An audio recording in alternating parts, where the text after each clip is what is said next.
Recording is here. Okay, so everybody, I'm Josh.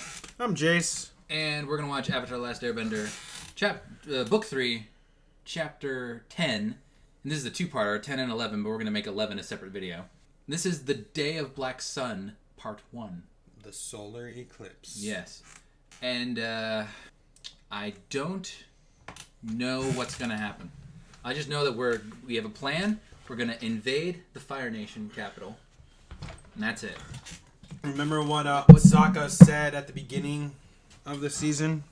We won't be able to mount a normal invasion without the Earth Kingdom's support.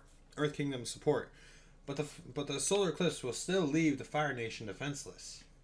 Sokka says, so we're planning a smaller invasion. Just a ragtag team of our friends and allies from around the Earth Kingdom.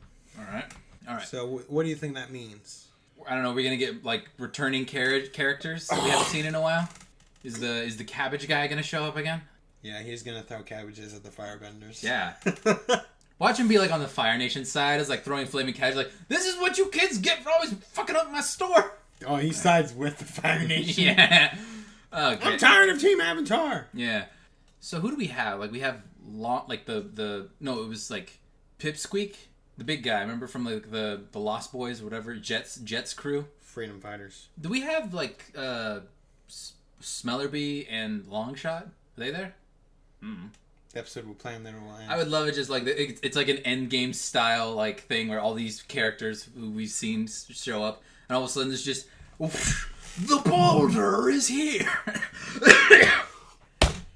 If you want to watch this episode's reaction in its entirety, all you have to do is go to the link down in our description that takes you to our Patreon page, where all you gotta do is donate just $1 a month. You'll get access to this full-length reaction, but not just this full-length reaction. You'll get access to all the full-length reactions we've done up to this point for Avatar: The Last Airbender. And any upcoming shows we decide to react to, such as Full Metal Alchemist Brotherhood and My Hero Academia. That's about covers it, so let's do it.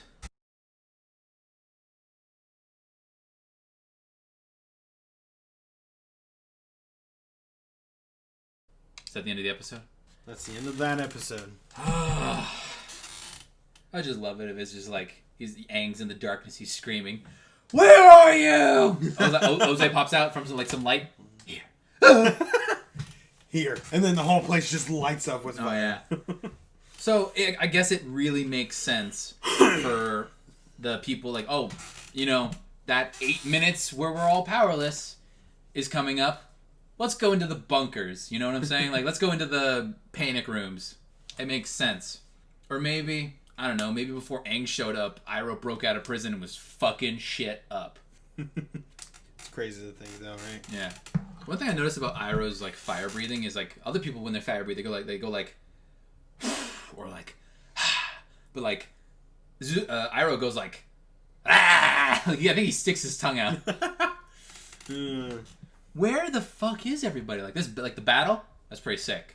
I also love the parts where everyone's showing up, and we got the boulder. You're so happy we have him back. Yes, aren't you? Yes.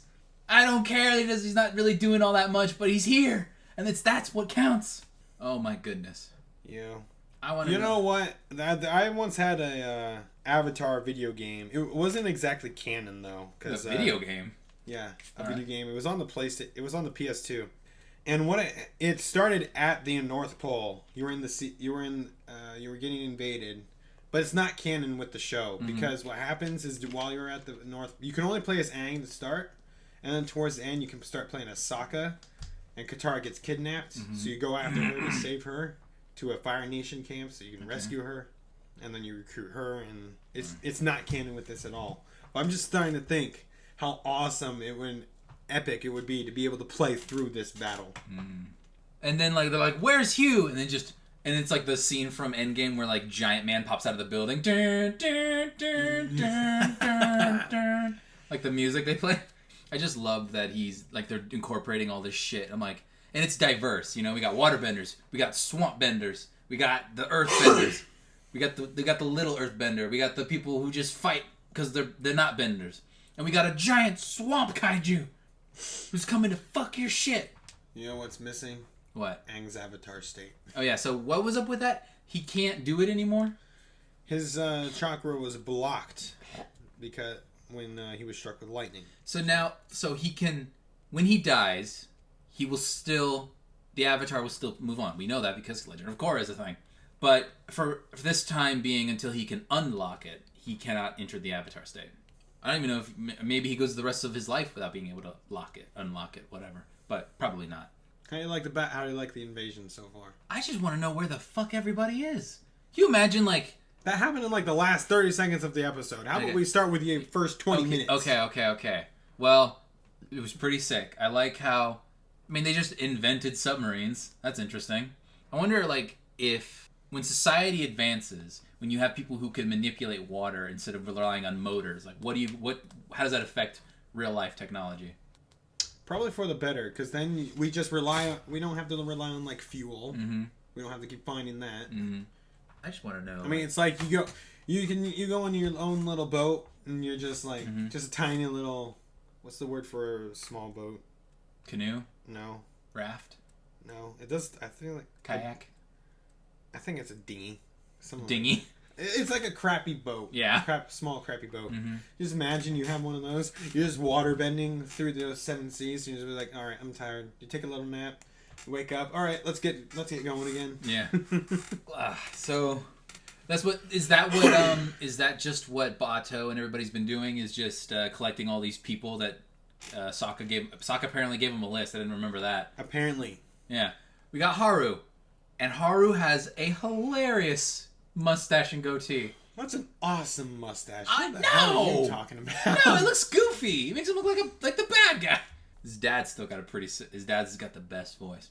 And now I remember why I recognize... Really? I thought Ozai had the best voice. Oh, yeah.